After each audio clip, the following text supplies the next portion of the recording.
Hi, this is Robert Kiyosaki, and you're listening to Capital Hacking. This is the most important thing you can listen to today. Hello, this is Josh McCown, and I'm sorry for interrupting the beginning of your favorite podcast. I know, Robert Kiyosaki, Rich Dad, you're going to have to wait a second before we get started because it's time to announce something very special. Learn and grow. Have you heard this expression on the show before? Learn and grow is a time for us as a capital hacking tribe to get together, come together within the Accountable Equity Learn and Grow Mastermind Summit hosted at Renault Winery on December 2nd and actually become a community, a mastermind. Remember Jim Rohn, the great business philosopher? He said, we will become the average of the 5 people we spend time with. And wait until you see how great the people are in that room. There's a community from all over the country that'll be flying in. We'd love to have you join us. There'll be great speakers, great content, and you could be in that room. If you haven't had a chance before, please visit the accountableequity.com site, choose Learn and Grow, and register today. Here's the one. I have a dream. With great power comes great responsibility. I could do this all day. This is it. Don't get scared now. They may take our lives, but they'll never take our freedom. Cinderella story out of nowhere. It's in the hole. That the only thing we have to fear is fear itself.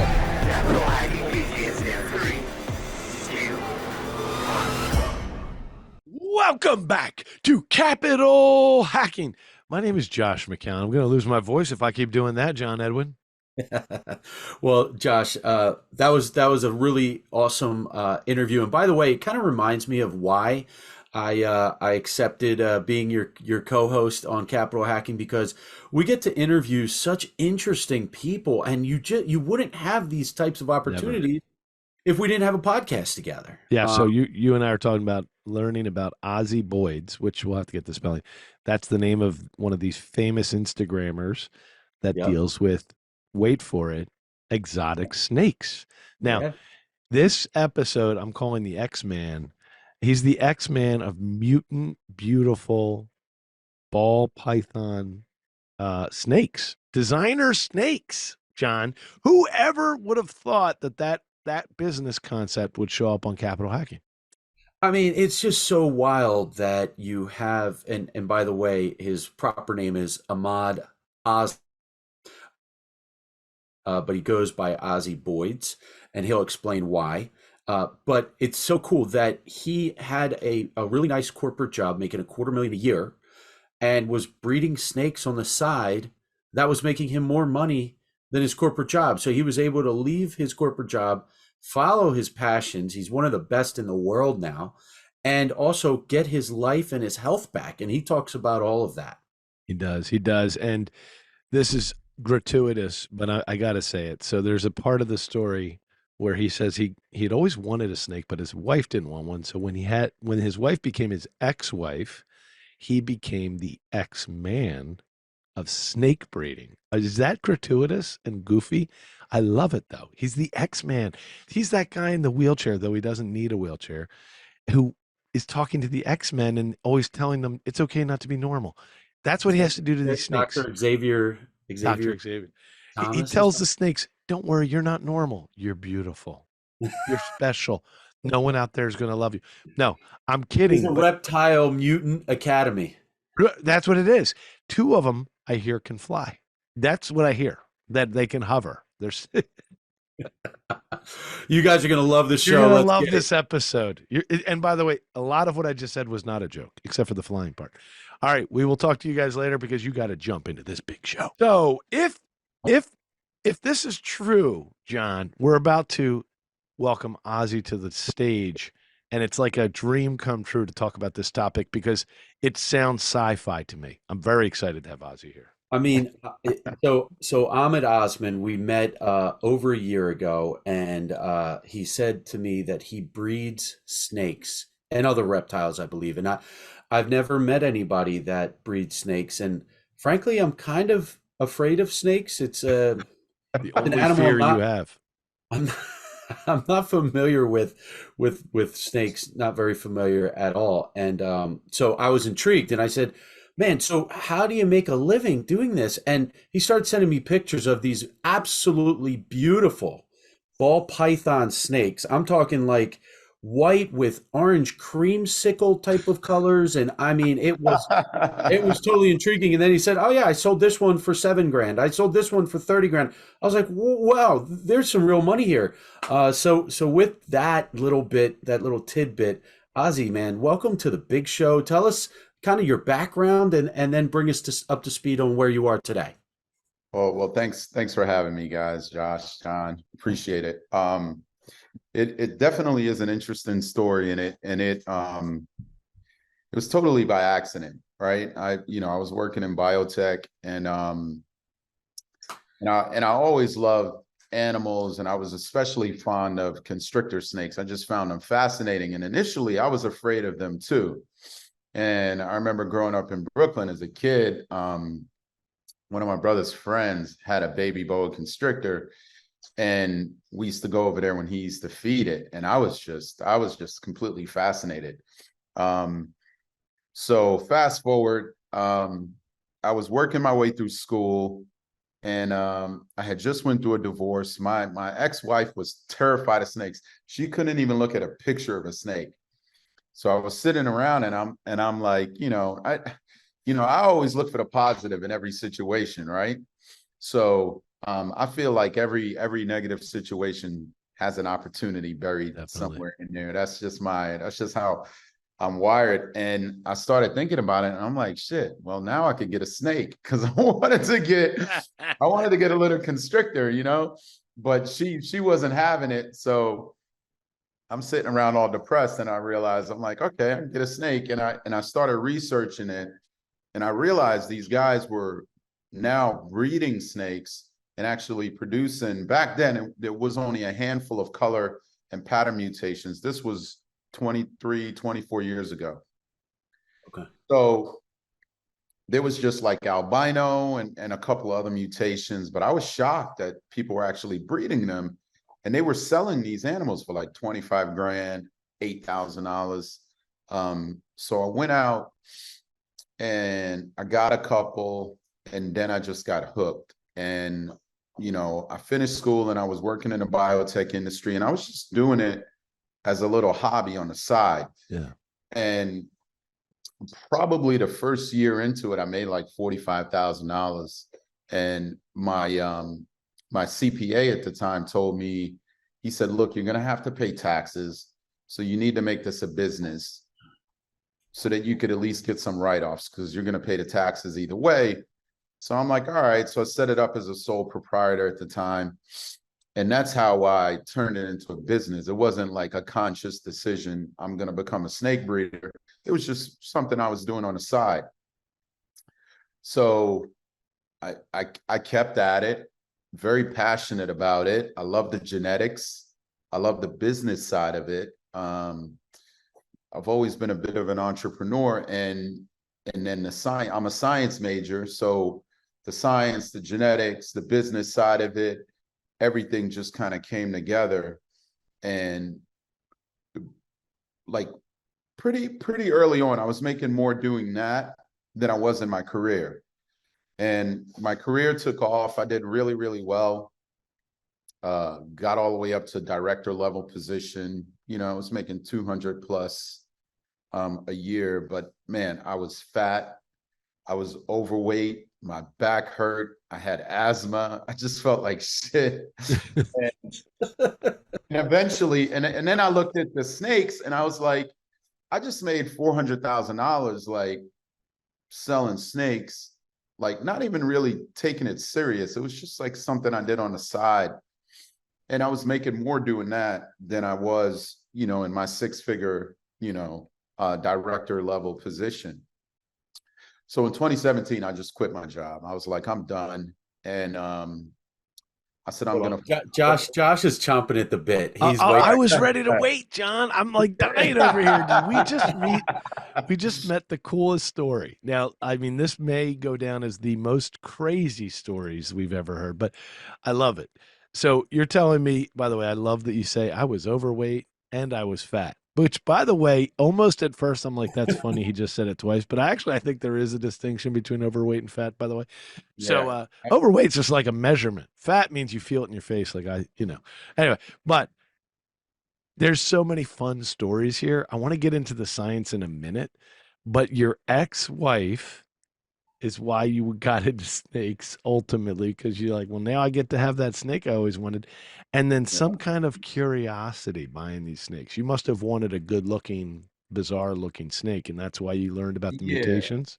No, at the time I just wanted one pet snake. And I was just I went out and bought a normal. I think I paid like $40 for it or something. It was a normal, but while doing the research, because as a kid, I never owned a ball python. So I was researching how to take care of them and stuff. And that's when I started to discover this entire world of breeding and selling.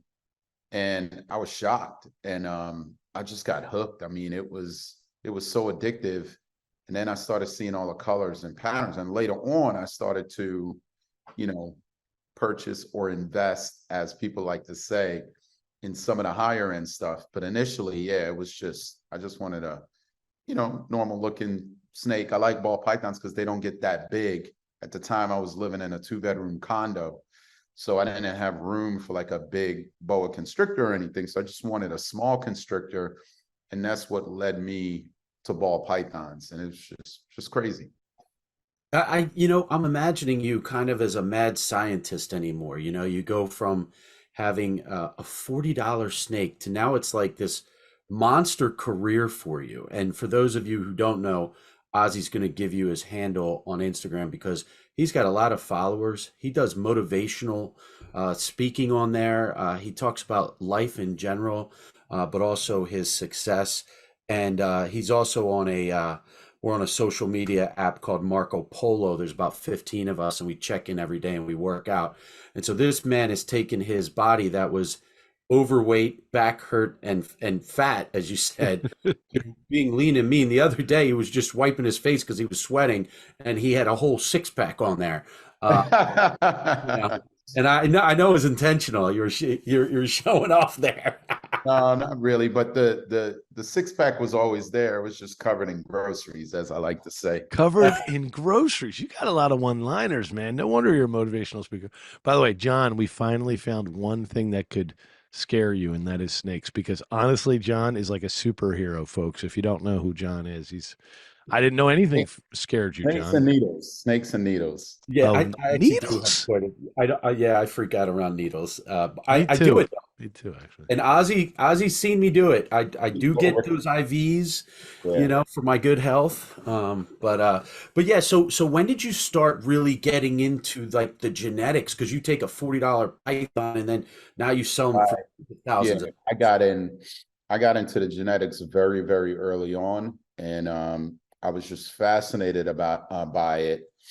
And it's the passion. I always tell people the reason why I've had so much success in this hobby is because it's pure passion. It's pure passion. So I don't care what the market is doing. I don't care what's going on in the economy. It really didn't matter because it was a passion play. So I could go in my snake room and work, 10, 12 hours, and it'll feel like I'm just been down there for like a couple of hours. So that's the difference. That's the advantage that I've had. And I just have I think I have a really good knack at picking out combos and deciding like which genetic combos are going to go really, really good together. And I've been able to distinguish myself from the crowd by producing some really wild looking animals consistently year after year after year after year, and slowly built a global name brand because I ship my stuff all over the world. So wow. So I understand your passion, and people can be passionate about something, but when you have a higher end product, like for example, having a snake is not necessary for anybody's life, right? But when you have the money to be able to, and I know there are guys out there that are men and women, I'm just using guys in general, that can really go after certain exotic animals. But to find buyers for a snake, that you're selling for 20 or 30 or $40,000, How did you find your clientele?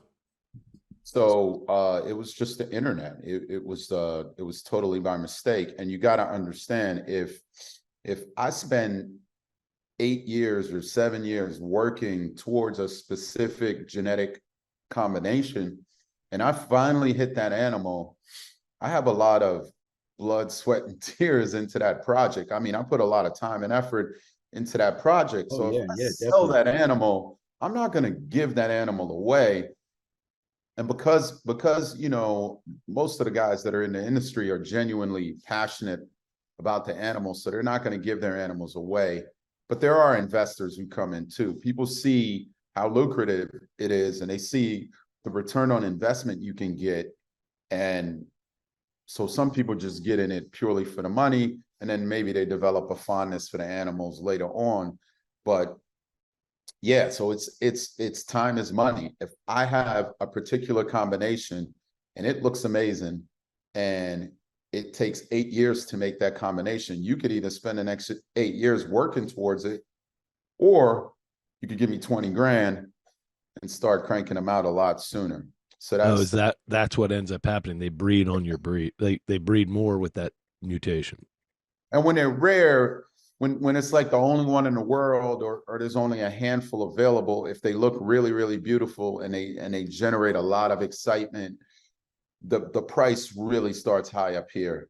But where you really make the money is not on that $25,000 snake. It's as that combination becomes more and more common and the price starts to drift downward, and now you're making, 20 of them and they're selling at $5 grand. Now you made 100 grand versus the one for 25 grand. So the real money is getting into these projects at the top of the food chain and being able to ride it downward as the price comes down. Because as the price comes down, you have more and more people who could actually afford that animal, and your market just opens up. Sorry, there's such great business lessons here, but I just can't go back. So there's this movie. You may not have seen it. It came out in the 80s. It was called Jurassic Park, I think it was, and where they couldn't get the genome, so they had to get a frog, and then they put the frog in there. I mean, I'm like picturing this magical thing you're doing, and you're this mad scientist. Is there going to be some kind of park where we can all see them? No, don't worry. It always goes badly if you build a park. So don't build a park. But so now you're in business, you're doing this, you're still successful. How big is the company? I mean, what does it look like today if I show up your headquarters? Yeah, so Camille and them, those guys keep harping on me about expanding, but I've always kept it really, really small, because it's always been a passion play for me, and I have some of those self-limiting beliefs that most CEOs or business owners have, where like nobody's going to do as good as me. So those are some of the things that I'm looking for ways to expand and broaden. And I used to have, I had the pet shop, I had the big warehouse, I had a bunch of employees, but it was miserable.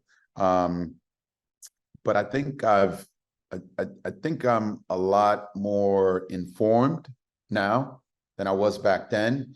And having a network like GoBundance has really opened my eyes to a lot of things. So I'm now currently looking for a distribution facility, and hoping to do some expansion. And mainly I'm just hoping to pull away from some of the day-to-day and try to buy back my time and free up some more time and just focus on my zone of genius, or the things that really, really excite me and the things that I really enjoy doing as part of the business. I imagine you've met celebrities and famous people, because these are eclectic things. Who's the most famous person you work with, or most unique? Me personally, I have never really sold to any like really big celebrities. I have friends who have, like, I have a buddy out on the West Coast that met Ozzy Osbourne. Like he bought 2 ball pythons for his granddaughter, and he actually went over to his house and met him and his wife and took some pictures. Same guy sold some snakes to Ezekiel Elliott, the cowboy. Oh, yeah, sure.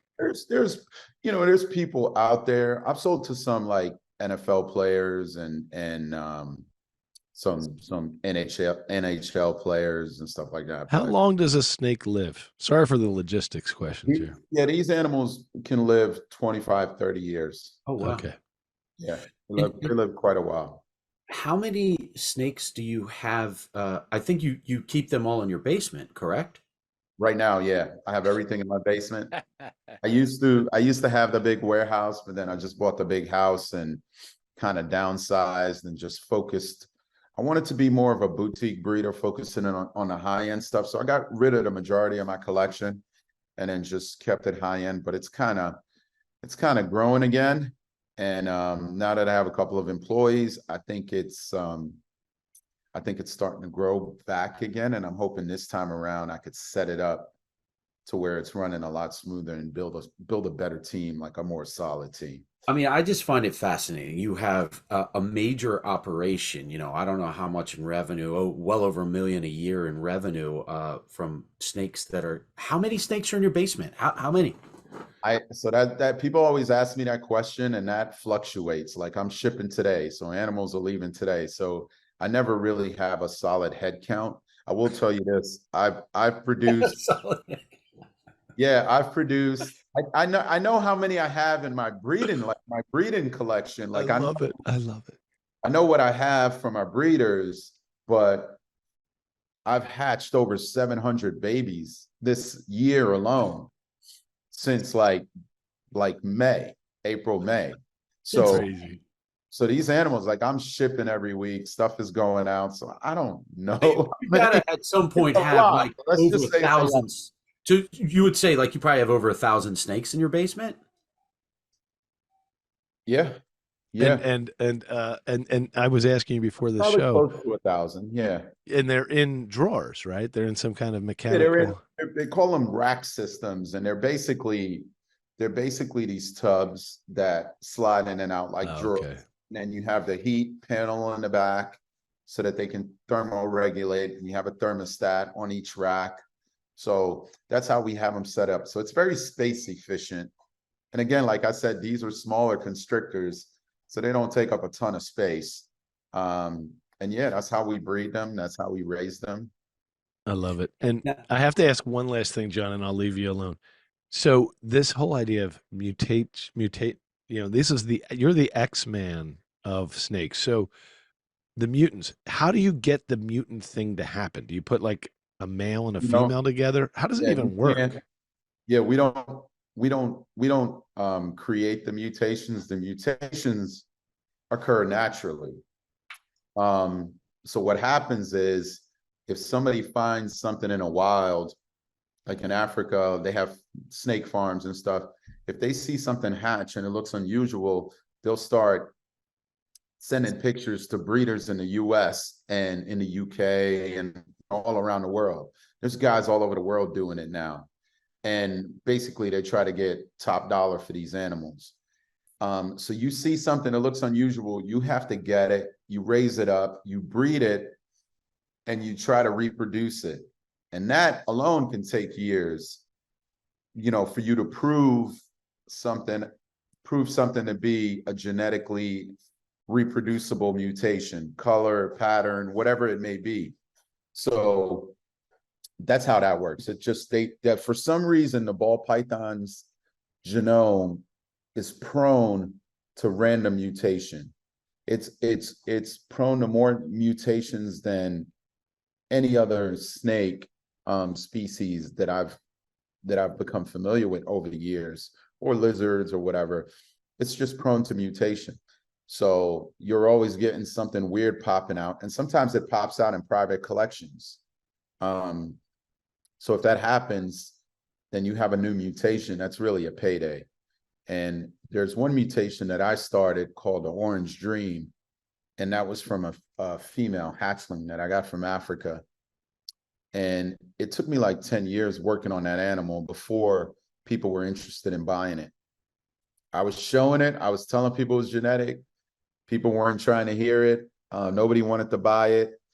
And then I just kept working on it. I started producing some crazy combinations, and it took off. And from that same one female, I have orange dreams all over the world. You name it.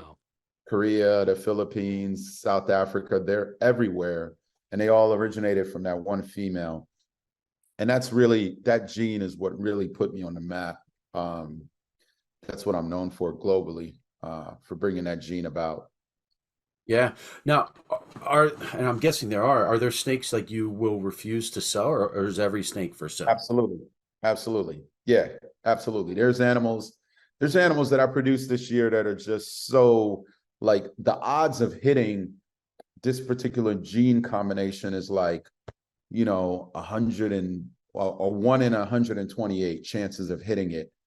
And now that I've hit it, I'm uniquely positioned to reproduce it. And these are animals that can take you, 10 years to make. So absolutely, I won't sell them because they're just more valuable just to keep them and reproduce them. And it always keeps me ahead of the crowd. Like, I don't want to be producing the same animals as everybody else. I want to be producing the world first stuff. I want to be producing the Gucci, the high-end stuff. Again, like I said, I've always tried to be a boutique breeder, and I've tried to keep my collection. You guys think I'm crazy because I have 1,000 snakes, but there are guys who have 10 times as many animals as I do. I've always tried to keep my collection small, but I've always tried to increase the dollar amount that I receive on average for my animals. So my income is increasing, but my collection is staying the same. Wow. And my workload is staying the same. Well, what as we come to the end here, what is your next adventure, Ozzy? You're going to keep this. I imagine there's no reason for you to ever get out of this business. You love it so much. Yeah, my next step is to again, I've been doing it for going on 24 years now. I'll tell you this, my goal the entire time has always been to keep my passion alive, because that is my advantage. Yeah. The passion that I have is my advantage. It's what made me so successful. So I have to nurture and maintain that passion. If I get burned out, or if I lose that passion, then Ozzy Boids is going to go down the tubes. So my goal again is to, I'm going to try to grow it, but I'm also going to try to take a step back, buy back my time, free up more free time so that I can continue to pursue some of my real estate investments. I enjoy real estate as well. And to just have time to work out and stay fit and try to catch up with Johnny Edwin. Not possible. You guys are way too kind. Way too kind. So Ozzy, we do want to know how you came up with the name Ozzy Boids, because you left us in a cliffhanger a little bit. Yep. So when I had that discussion with my CPA, I was sitting in his office and I was literally in a hot seat, because he was like, okay, what are we going to call it?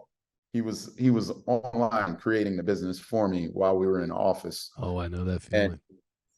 And Ozzy obviously is my last name, so everybody calls me Ozzy.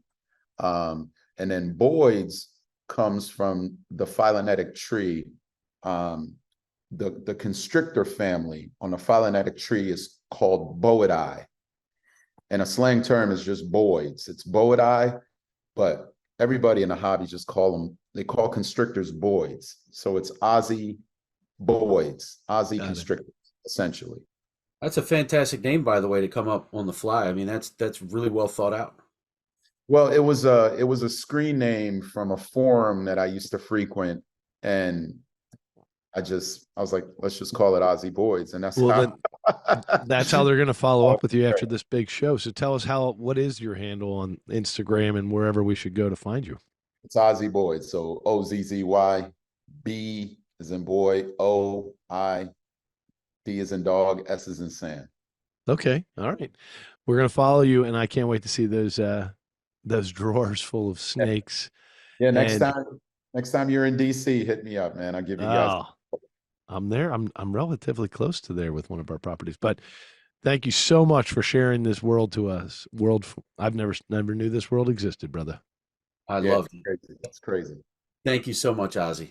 All right, Thanks, Ozzy. Damn straight. We just got buddy. We got to the end of another great show. And everyone listening right now, you're the family and friends. Thanks for staying till the end. That was so fun. And hey, hit the like, hit subscribe. We're here to serve you guys. That's why we're doing this show. Josh is not paying me. I'm doing this off of my quote unquote sweat equity because we want to make a difference in your life. And then that ripple effect will continue to touch the world. Hey, amen, brother. Please check us out on capitalhacking.com, all the social media threads. And yes, I know you've probably already sent this episode to one of your best friends. Thank you. We love you. Just go right into your iPhone, hit the plus symbol. We'll talk to you later. See you next week. Share.